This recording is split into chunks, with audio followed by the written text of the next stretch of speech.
A'udzubillahi minasyaitonirrajim. Bismillahirrahmanirrahim. Assalamualaikum warahmatullahi wabarakatuh.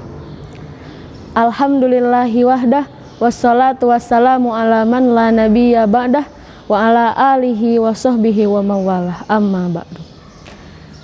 Pada kesempatan ini saya akan menyampaikan mengenai dua bentuk ibadah yang akan meningkatkan derajat orang tua. Para sahabat sekalian, apakah masih ada kesempatan kita untuk berbuat baik kepada orang tua yang telah tiada?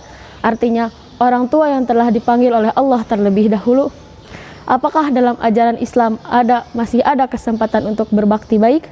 Maka dalam kitab Fiqhus Sunnah karangan Syekh Said Sabiq ada dua bentuk ibadah yang dapat meningkatkan derajat orang tua.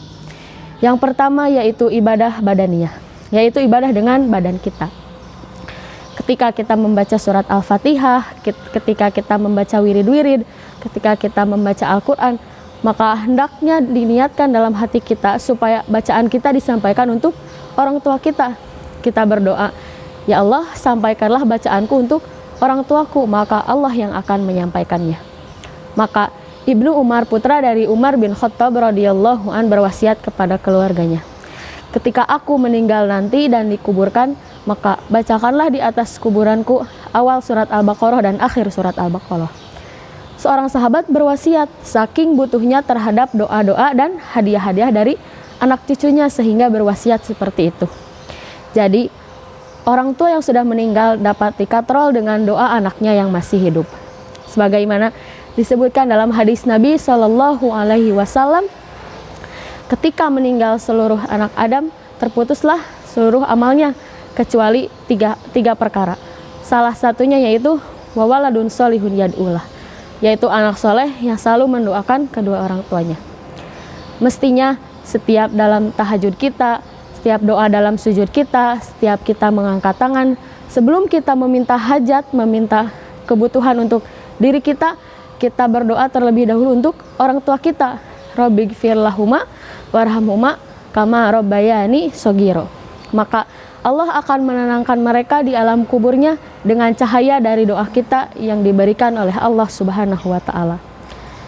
Bentuk ibadah yang kedua yaitu ibadah maliyah, yaitu ibadah dengan harta kita.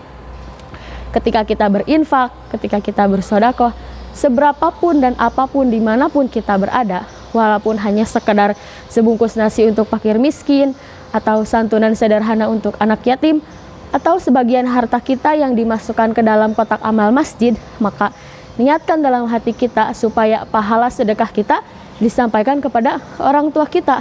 Itu manfaatnya sangat besar bagi mereka.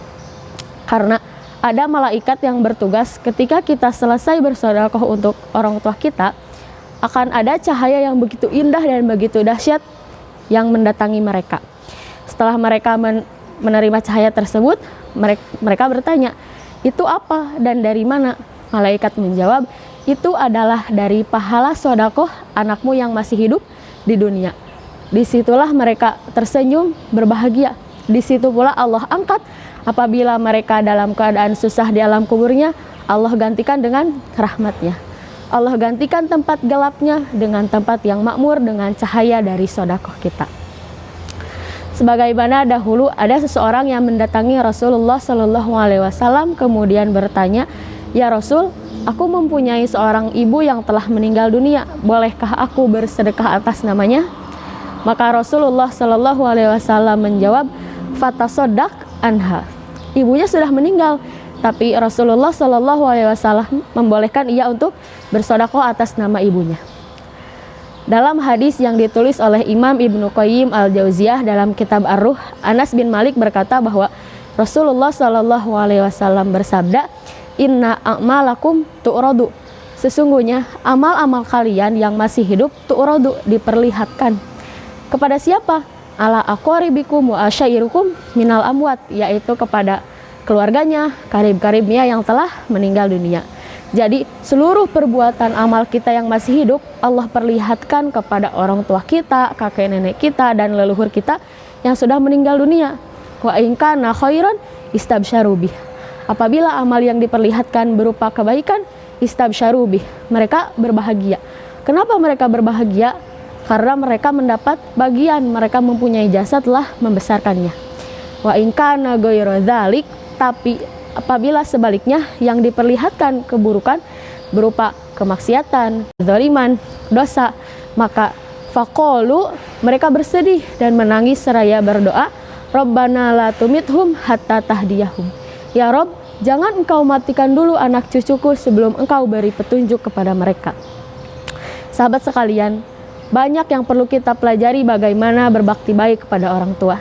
Tapi insya Allah dengan apa yang saya sampaikan bisa menjadi manfaat, bisa kita jaga dan bisa kita amalkan supaya Allah tingkatkan derajat kita dan orang tua kita. Kalau kewajiban bisa berhari-hari, berbulan-bulan, tidak akan bisa kita melunasi kewajiban kita terhadap orang tua kita. Tapi mudah-mudahan dengan apa yang kita pelajari dan insya Allah dengan semangat untuk mengamalkannya bisa menjadi sebagian yang kita berikan untuk orang tua kita. Kita doakan untuk orang tua kita yang masih hidup, mudah-mudahan Allah panjangkan umurnya dan selalu dalam keadaan sehat walafiat. Tapi untuk orang tua yang sudah tiada, mudah-mudahan Allah ampuni dosa-dosanya dan menjadikan kuburannya menjadi raudhatun min riyadil jannah, taman-taman surga. Amin ya rabbal alamin. Hanya itu yang dapat saya sampaikan. Mohon maaf apabila banyak kesalahan. Wassalamualaikum warahmatullahi wabarakatuh.